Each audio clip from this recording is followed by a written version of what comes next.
sameeyey IDP camps maanta u samaysay waa 150 fahmo nin waliba oo halkan fadhiya iyo gabadh waliba mas'uul wuxuu ka yahay gobolkan wuxuu mas'uul yahay dawladda shaqaalena mas'uul buu ka yahay in siyaasaddaasi fusho ayaanu doonaynaa xisaabtankeeda ay leedahay abaalmarinteeda ay leedahay abaalgudkeeda yeelan doonta arrintaasi casilaadeeda xilka qaadkeeda iyo ciqaabteeda yeelanaysa xaqiiqdii waxa weeye qarankan sidaanu doonayna inaanu ku hagna sidaa weeye inaad tusaale wanaagsan aynu u dhigno iyo yeel wanaagsan ayaynu doonaynaa waxa ugu muhiimsan inaynu soo wada shaqayno waxaan ku soo ururinayaa waxaanu idinku tirtirsanaynaa inaynu iskaashano in ummaddan u shaqayno in aynu dhigno mustaqbalkan jiilkiisa sidii aynu ummaddan u horumari lahayd aad iyo aad baa wanaagsantahay kan madaxweynuhu hogaaminayo inaanu idin dhageysano oo xaaladda gobolka wax aanu ka ogaano runtii idinku maamulkii gobolka iyo mas-uuliyiintii baa tihiin waxaa tihiin howlwadeennadii qaranka uga wakiilahaa gobolka markaa mas-uuliyad badan baa idin saaran oo dee wax badan baa laydin yidhi xilka gobolkani runtii idinka ayuu idin saaran yahay waa noo muuqataa matalan dee dhibaato badan oo idin haysataa waxaa daliilka koowaada de waxaynu ku shiraynaa dhismihii ingiriiskii uu ka tegey ayaynu ku shiraynaayoo inaanaynaan dee waxba qabsanoo dhaqaaq badan inoo dhaqaaqin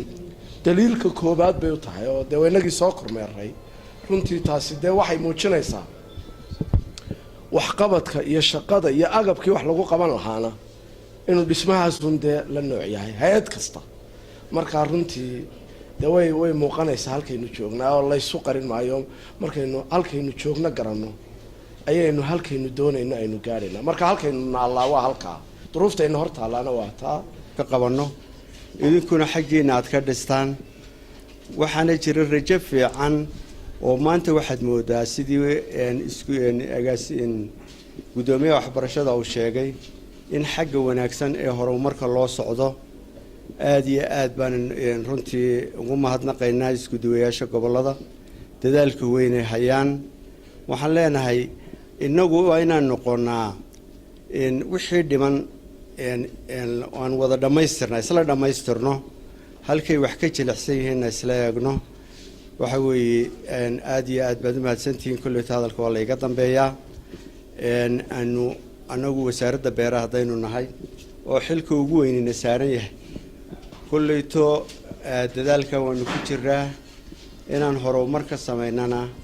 aad iyo aad baan u filaynaa sanadada soo socda mid kalena way jirtaa markii hore qorshe la'aan baa la iskaga socon jiray wasaaraddu iskaga socon jireen weeyaano amnigii bay ka cabanayaan saldhigyaan wadankii jirin jeelashii baan jirin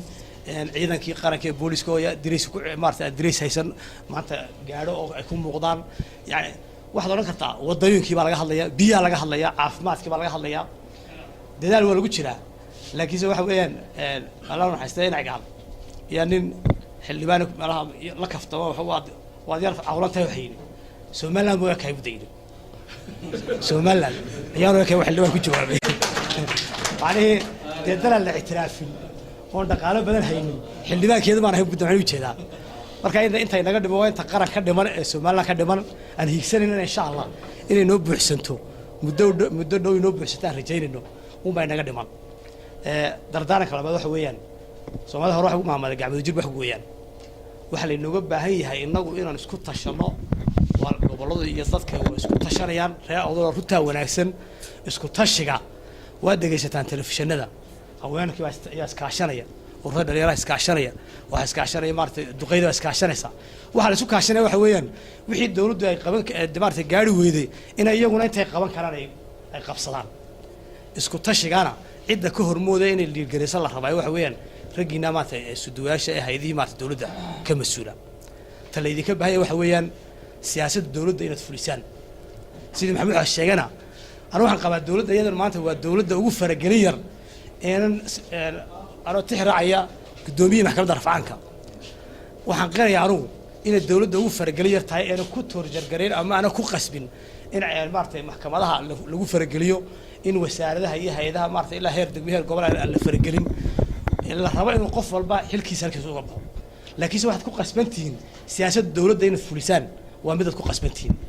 sababtoo ah haddaynan dowladdu gacmaheedu waa haddii madaxweyne